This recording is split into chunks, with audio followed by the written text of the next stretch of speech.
Buenas a todos, yo soy Daga y estamos ya en el último capítulo de esta serie acerca de la ilustración oscura de Nick Land. Y bueno, en este último capítulo de la serie voy a tratar, digamos, no sé, mi intención con este capítulo quiero que sea como una especie de conclusión general de las ideas principales que se destilan de la obra de la ilustración oscura y a su vez visualizar cómo la obra de Land, lejos de haber una independencia radical entre el primer Land y el segundo Land, sino ver cómo al fin y al cabo es un poco la conclusión o el desarrollo lógico, digamos, de su primer pensamiento, culminando, digamos, con una posición más radical o más concreta, o ambas cosas a la vez, ¿no?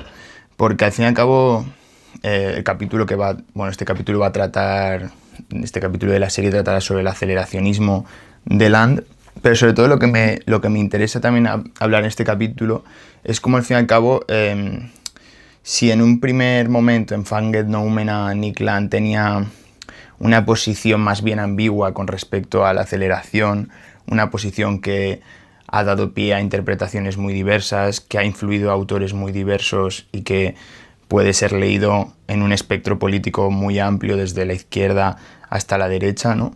Digamos que lo interesante también de ver cómo el Nick Land segundo, ¿no? El de la segunda etapa, cómo en cierto modo culmina, digamos, esa forma de ver el mundo de una forma más radicalizada a nivel de cómo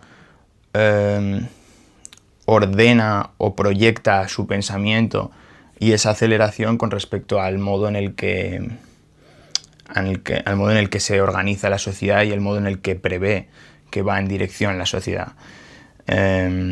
Así que bueno, yo creo que es muy interesante realmente hacer esta reflexión, porque aunque uno pueda leer Fanged Noumena desde ese punto de vista más abierto, ¿no? Cómo puede influir a los diferentes personas de la CCRU, Mark Fisher también en Realismo Capitalista está muy influenciado, o los mismos, digamos, del realismo especulativo y tal, entre otros.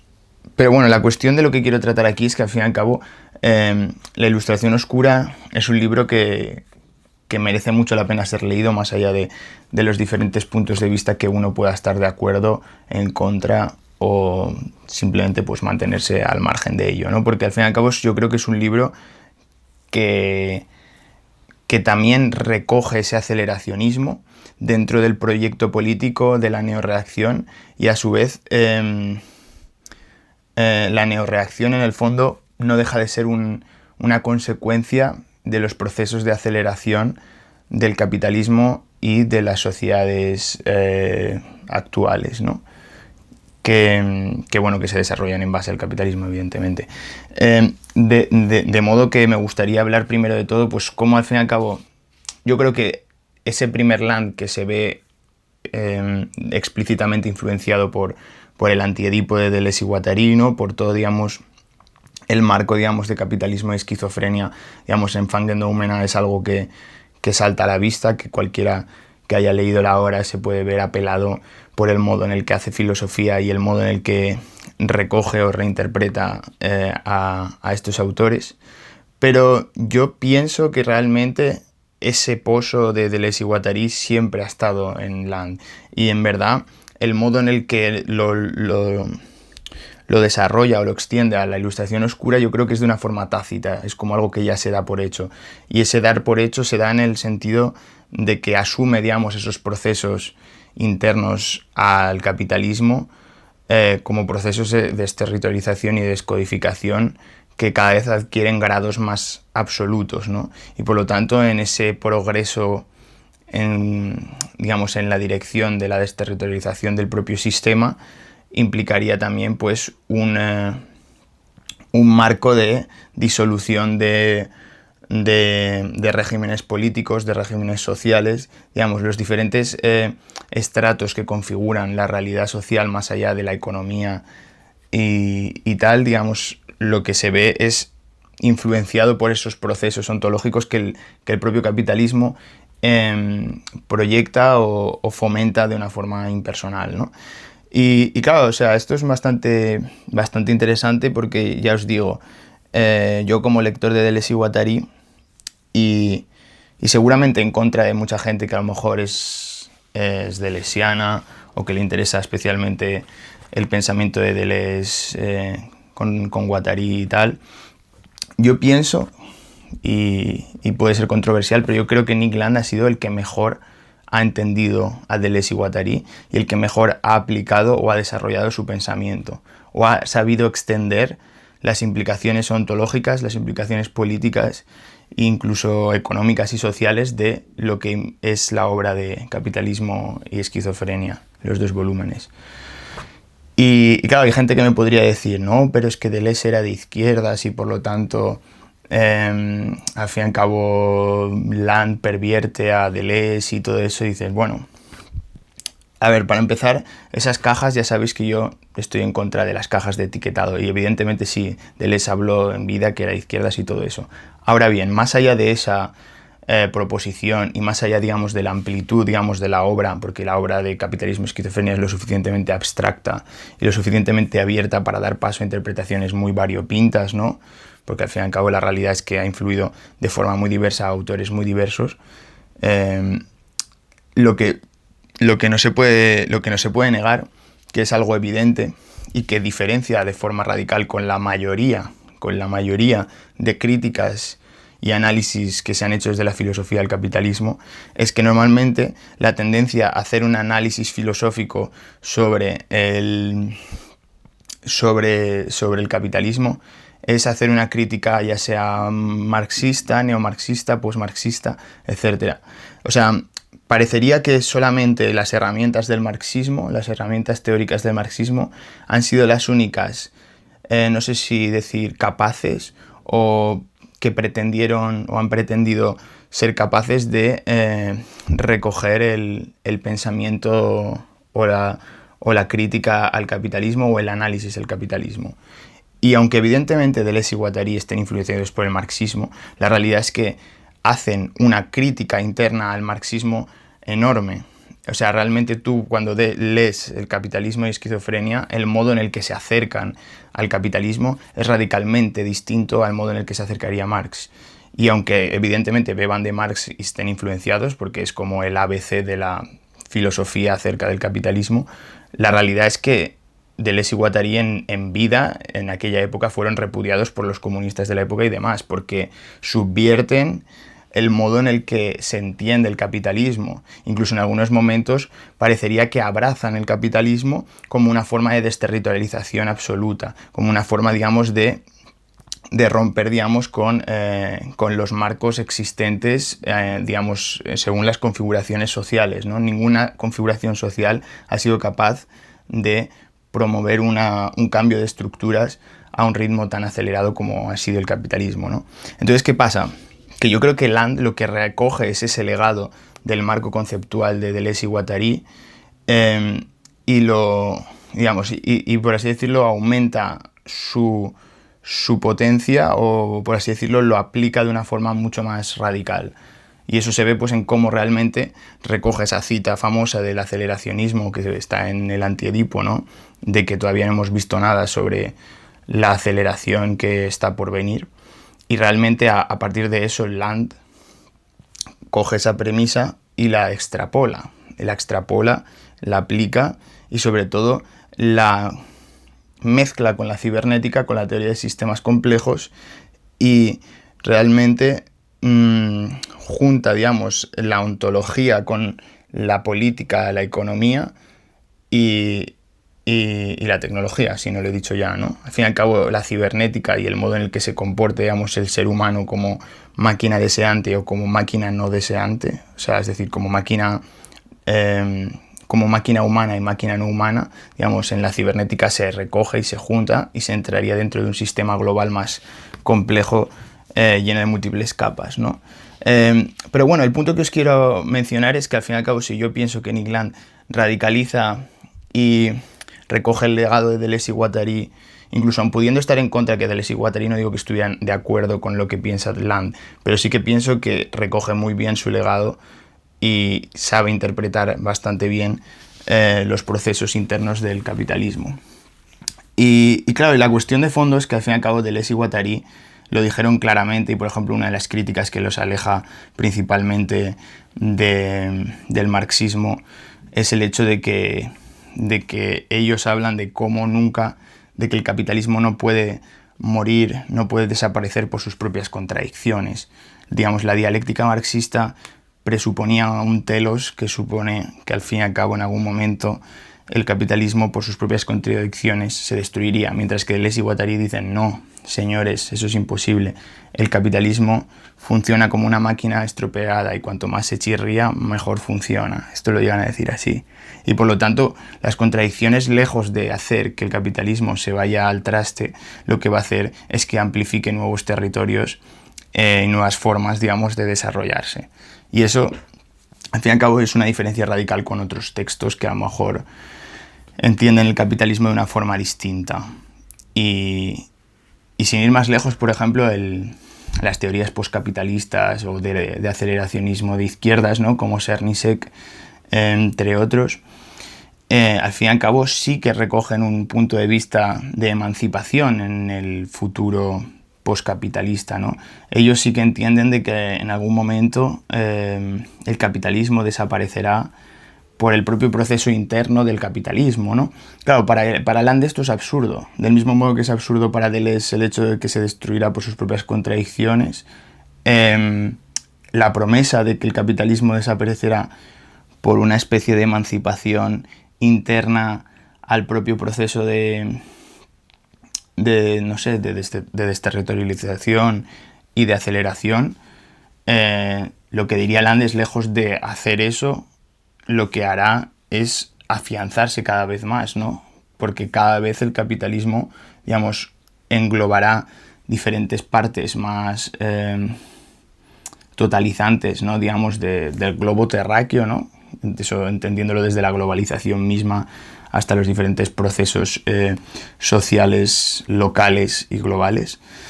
Pero sí, vaya, que al fin y al cabo el aceleracionismo de izquierdas, que presupondría la emancipación en un proceso postcapitalista, pues sería criticado por Land también por verlo un poco ingenuo, ¿no? Ver un poco ingenuo el hecho de no acabar de entender bien los procesos del capitalismo, ¿no?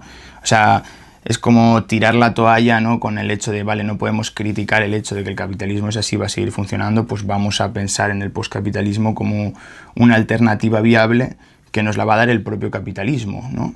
Entonces es como un escenario bastante poco probable de que sucediera. Además, lo que tenemos que entender también que es importante, y esto también separa el primer del segundo Land, ¿no? Que si al fin y al cabo estamos hablando de Deleuze, de cómo el capitalismo se acelera en sus procesos de desterritorialización, lo interesante de la Ilustración Oscura es cómo, sin tener un discurso tan centrado en todo lo relacionado con el antiedipo, sí que va a haber un compromiso político con esas ideas de la neorreacción, que en el fondo lo que van a hacer es transferir las ideas de cómo el aceleracionismo está proyectándose en la realidad social y política de las diferentes formas en las que critica el libro, ¿no? Que básicamente sería lo que hablamos en un vídeo, ¿no? El hecho de que que la neorreacción es aceleracionismo con una rueda pinchada. ¿Y esa rueda pinchada cuál es? Esa rueda pinchada es el estado del bienestar, ¿no? Entendiendo el estado del bienestar como un estado benefactor que, al regular o hiperregular políticamente las decisiones de los individuos, lo que termina haciendo es tratar de controlar la economía dentro de lo posible, dentro de unos límites, ¿no? Dentro de una balanza de vamos a controlar la economía lo máximo posible sin que lleguemos a convertirnos en un estado socialista real, porque eso lo que haría es dinamitar la creación de riqueza, y entonces no podemos sobrepasarnos porque si no entraremos en default y no podremos ser capaces de devolver la deuda pública ni seremos capaces de de pagar, digamos, pues no sé, los bonos del Estado, etcétera, etcétera. Pero junto a eso también estaría la catedral, ¿no? Como institución político-cultural que instituiría una serie de pensamientos ideológicos que son los correctos, que a su vez eso como que frenarían el proceso de aceleración. Y en gran medida, pues sí, este tipo de ideas son las que al fin y al cabo, tanto la función del Estado benefactor como en la función de la catedral, ¿no? Sería lo que desacelera, o por lo menos así decirlo, pretende frenar la aceleración del proceso del tecnocapitalismo, ¿no? Tanto en una escala política como social como económica, ¿no? Y claro, y esto es realmente lo interesante también de verla en la parte del segundo land, ¿no? Porque vamos a ver cómo aplica esa aceleración que se está generando y a la vez cómo analiza las partes que no permiten que se acelere lo suficiente. Es decir, si es un proceso que se va a acabar generando porque no es controlable, no hay un Estado que pueda controlar la economía, que pueda controlar la sociedad, por mucho que desearan hacerlo, no se puede. Entonces lo único que se puede hacer es ralentizar el proceso de aceleración que va a desterritorializar las estructuras que se van a acabar desterritorializando. Entonces, ese es un poco el marco en el que nos encontramos, ¿no? Que al fin y al cabo, el colapso y la desterritorialización de los marcos hegemónicos, sobre todo políticos, se van a terminar deshaciendo tal y como lo conocíamos o como los conocíamos, ¿no? Que sobre todo, pues, Land nos hablará de diferentes tipos, ¿no? Pero serían los estados-nación, tal y como los entendemos, ¿no? Digamos, los estados del bienestar que están emparentados a un estado-nación, pero también la democracia misma, como hemos estado hablando en esta serie de vídeos, ¿no? Al fin y al cabo, si suponemos que los procesos, digamos, de desterritorialización aumentan, el estado-nación, entendido como un sentimiento nacionalista que vería su identidad en un símbolo colectivo, se acabaría, digamos, fragmentando hasta tal punto de que ya no perdería, o sea, ya no tendría el mismo sentido, ¿no? En un sentido social o identitario. Luego el estado del bienestar acabaría por términos políticos, por condiciones políticas, también colapsando por lo que hemos dicho, ¿no? Por cuestión de presiones de impago de deuda, de que el gasto público aumente tanto que no sea capaz, digamos, de estar a la misma altura de la creación de riqueza y por lo tanto entre en una crisis sistémica absoluta que obligue al Estado a reducirse de forma brusca. Y la democracia por el propio proceso democrático, que en ese conjunto de situaciones, al no haber, digamos, ¿cómo decirlo? Al no haber unas garantías por parte del Estado en ese pacto o en ese contrato social de, vale, el estado del bienestar te genera bienestar y tú estás contento porque puedes votar cada 4 años, ¿no? Pero en el momento que ese pacto a lo mejor se deshace porque la gente cada vez es más pobre, la gente cada vez está más polarizada y la gente pues cada vez se ve más fragmentada, lo que se acaba generando es un sentimiento a lo mejor colectivo de que tal vez la democracia, tal y como la conocemos, no es el mejor modo de organizar socialmente, ¿no? Y entonces ahí es donde entra el neocameralismo del que hablamos, ¿no? La posibilidad de que un Estado neocameralista empiece a funcionar, que aparte sería un efecto en cadena, ¿no? Es como una adopción, es como ocurre con Bitcoin, ¿no? Que cuando hay un país que adopta Bitcoin, eso, por cuestión de teoría de juegos, lo que hace es que el resto de países imiten a ese país porque si ve que le va bien haciendo eso, entonces el resto de países van a querer lo que va mejor para su país, siempre que la ganancia es mayor, el retorno es mayor, ¿no? Que la pérdida. Entonces, de una forma similar, si un Estado neocameralista de repente empezara a existir y empezara a funcionar muy bien, eso serviría de incentivo para el resto de estados a imitar el Estado neocameralista y por lo tanto generar lo que habíamos hablado también en anteriores episodios del metaneocameralismo, es decir, un conjunto de estados, o más bien numerosos estados, porque ya entraríamos en un plano en el cual la desterritorialización es tan grande que también habría una fragmentación sociopolítica en la cual habría secesión, ¿no? Pues me imagino España dividida en, no sé si en comunidades autónomas independientes, que no sé si habría lazos culturales o lazos, digamos, de conexiones entre, no sé, de pactos comerciales, pactos de, pues no sé, como una especie de Estado confederado, pero a lo mejor todavía más descentralizado, ¿no? Me imagino. Pues en ese escenario lo que nos encontraríamos es que al haber regímenes de fiscalidad, de políticas públicas o de políticas económicas distintas, al haber diferentes métodos de organizar lo social y al estar también más centralizado, o mejor dicho, a la centralización ser más pequeña porque serían estados más pequeños, ¿no? Más microestados, pues por lo tanto el modo de organizarlos a priori sería mejor, porque es mejor organizar un país pequeño que un país muy grande, ¿no? Porque por diferentes motivos, ¿no? Pero bueno, la cuestión es que en esa competencia entre microestados, ¿no? Entre estados neocameralistas, pues habría como un libre acceso y una libre salida entre ellos y por lo tanto la gente podría irse a aquel que le da mejores servicios a sus ciudadanos, ¿no? Y bueno, eso es un poco el escenario también que plantea, ¿no? En un futuro posible de que la democracia se fuera al traste y que poco a poco las diferentes democracias fueran sustituyéndose por estados neocameralistas, que claro, eso es suponiendo que el estado neocameralista es mejor o que la gente lo quiere imitar porque da mejores servicios a la ciudadanía o por lo que fuera, ¿no?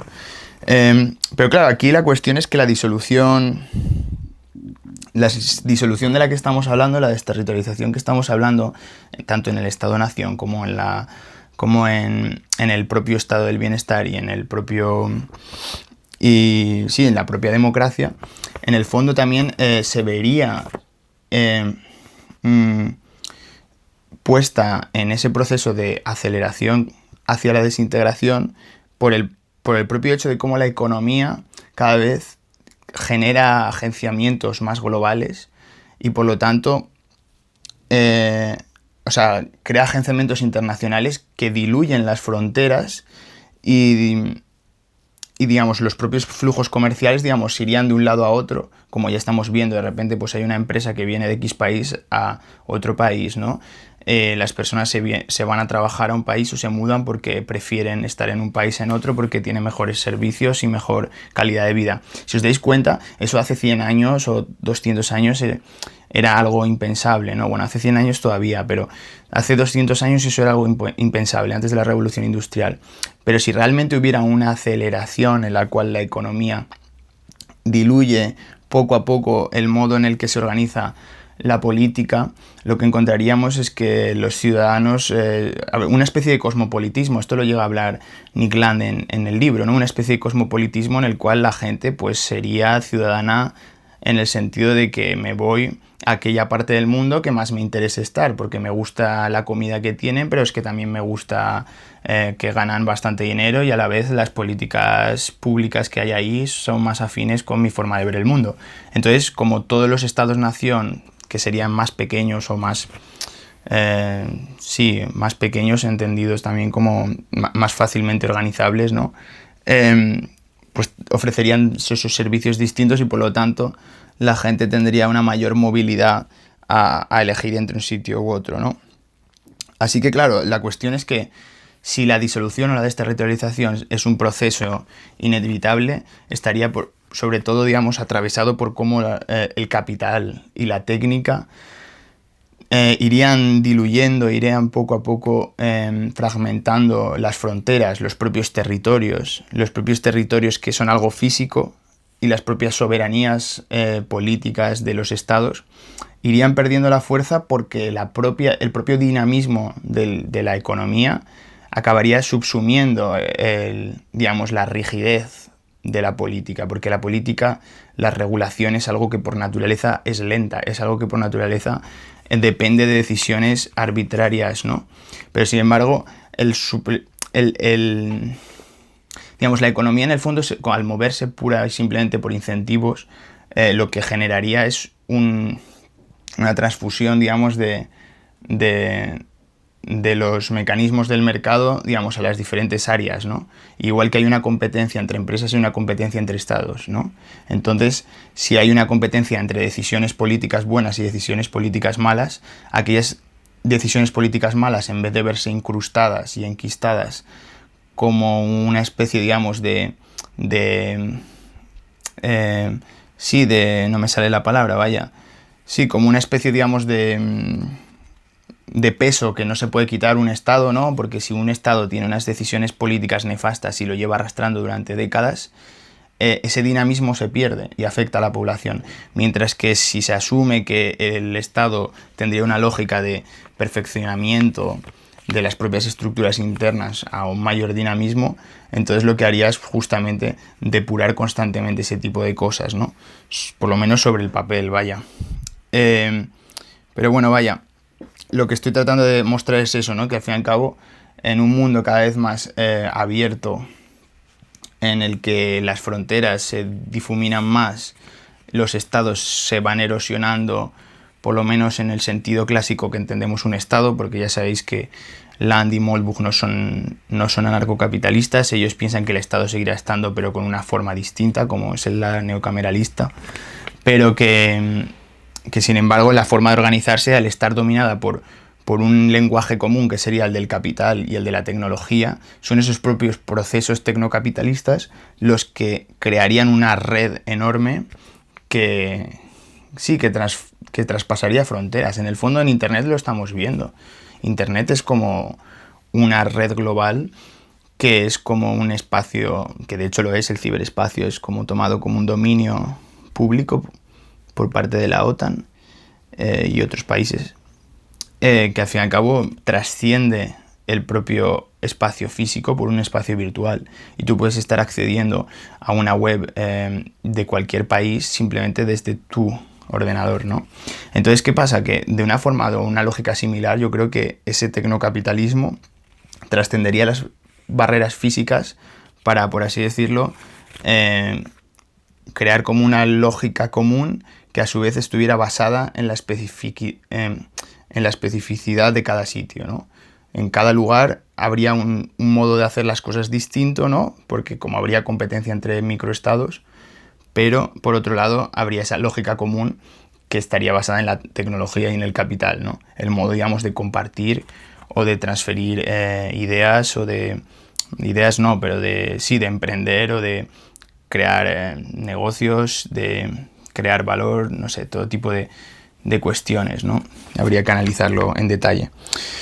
Pero bueno, sí, la cuestión de fondo de lo que estoy comentando es eso, que este punto de vista del aceleracionismo landiano aplicado por la Ilustración oscura, lo que al fin y al cabo nos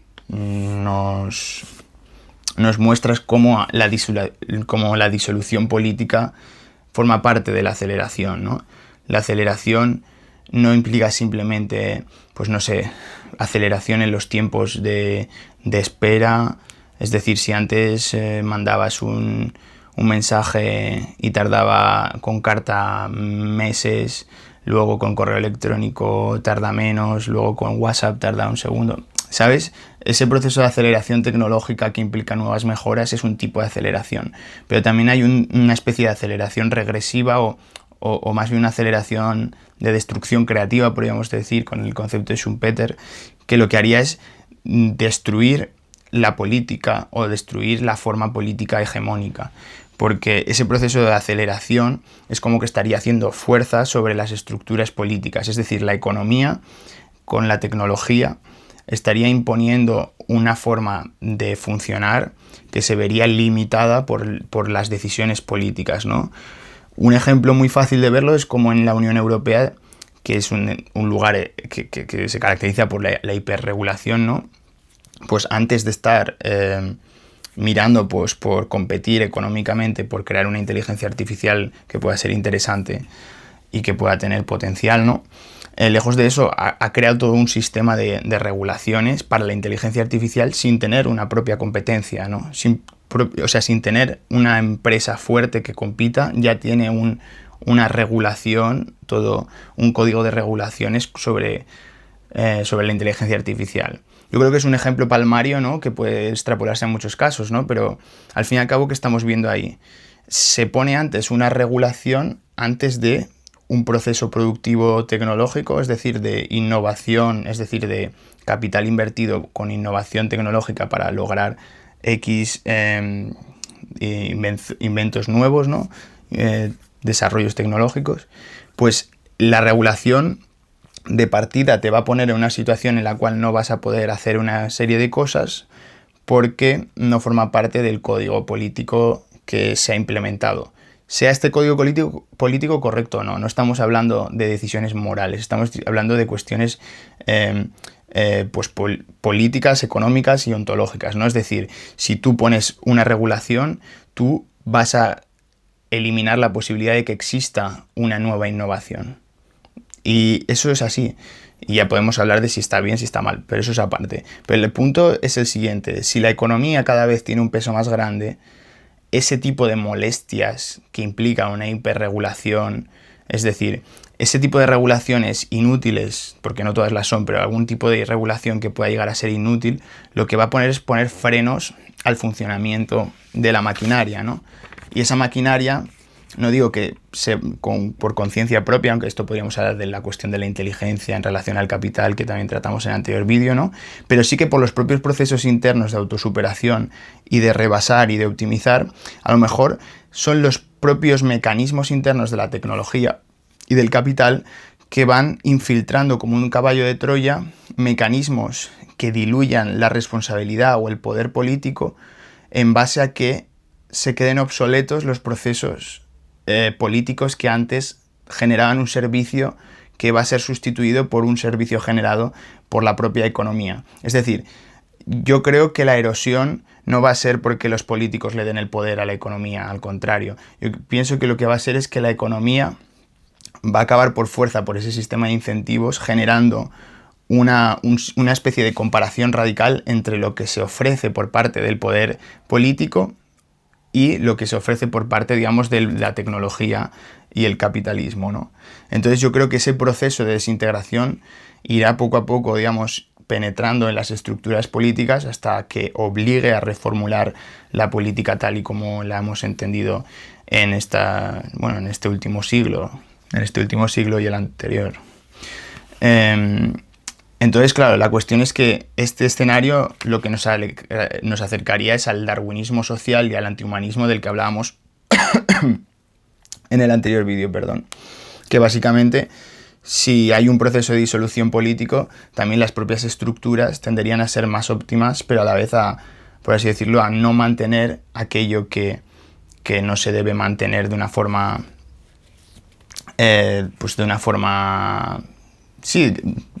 lógica, ¿no? Como lo que hablamos de la regulación. Una regulación que no tiene ningún tipo de beneficio para la gente, sino un beneficio que es meramente político o basado en ideas meramente políticas que no están basadas en la optimización y en la búsqueda, digamos, de algo que mejore la vida en sí mismo. Pues todo eso, en cierto modo, pues iría cribado por el propio proceso institucional, ¿no? Es como esto no vale, pues lo quitamos, ¿no? Así que esto es un poco el panorama que se nos quedaría hablando sobre el aceleracionismo, ¿no? Hemos visto cómo el proceso de integración tanto de integración como de desintegración, de cómo la aceleración acelera los procesos internos y a su vez desterritorializa esos procesos que formaban parte de los procesos anteriores para dar paso a otros, y a su vez todo eso está dominado por una lógica tecnológica y capitalista que cada vez va a tener una mayor omnipotencia. Y claro, y esto ya entronca con lo anterior que hablábamos en el anterior vídeo, ¿no? Y cómo al fin y al cabo este escenario, aunque suponiendo que pudiera llegar a ser posible y suponiendo en el mejor de los casos que pudiera mejorar las condiciones de vida de la gente, ¿no? El intercambio, digamos, que se estaría generando también es un intercambio de roles con respecto a la humanidad.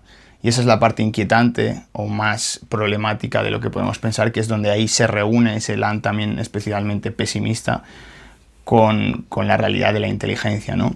Que si en cierto modo los políticos cada vez tienen menos peso y la tecnología tiene mayor peso y el capital tiene más peso, a lo mejor los procesos impersonales de inteligencia artificial, de mercados autorregulados, de procesos de sistemas autopoyéticos en la sociedad con independencia de la agencia humana, lo que acabaría generando, ¿no? Es cierto modo, pues a lo mejor, pienso yo al principio, pues a lo mejor un estado de bienestar, pero no dado por el estado de bienestar, sino dado por a lo mejor la abundancia generada por el trabajo no humano, es decir, por robots que trabajan por los humanos, pero a su vez, ya no en un sentido, digamos, de qué harían los seres humanos si no trabajan, sino más en el hecho de cómo a lo mejor los seres humanos han sido los que han estado pendientes de controlar las cosas para que funcionen bien, con problemas humanos, pero esos problemas humanos son solucionados, pero a su vez a cambio de perder el poder de controlar las cosas. Es decir, si a ti te están cuidando las máquinas y tú dependes de las máquinas porque tú has olvidado cómo trabajar, tú has olvidado cómo hacer las cosas que antes eran del día a día, entonces esas máquinas van a tener un poder sobre ti. Tú vas a tener una dependencia absoluta de ellas, mientras que ellas estarán preocupadas por otras cosas que nosotros no sabríamos, ¿no? Entonces, ahí se generaría, ¿no?, ese conflicto de intereses entre, y bueno, lo que se habla en inteligencia artificial, ¿no?, de la alineación entre intereses humanos y no humanos, ¿no? Pero bueno, desde luego es apasionante imaginar estos escenarios, ya sea pues por miedo o por curiosidad, ¿no? A mí me genera mucha curiosidad imaginarme pues un escenario hipotético que tenga estas características, porque hay, digamos, rastros de proyecciones futuras que pueden ir en esa dirección, pero la realidad es que nadie puede saber hacia dónde se dirige el futuro. El futuro, por definición, es incierto. Así que bueno, por lo menos podemos pensar, podemos reflexionar sobre ello.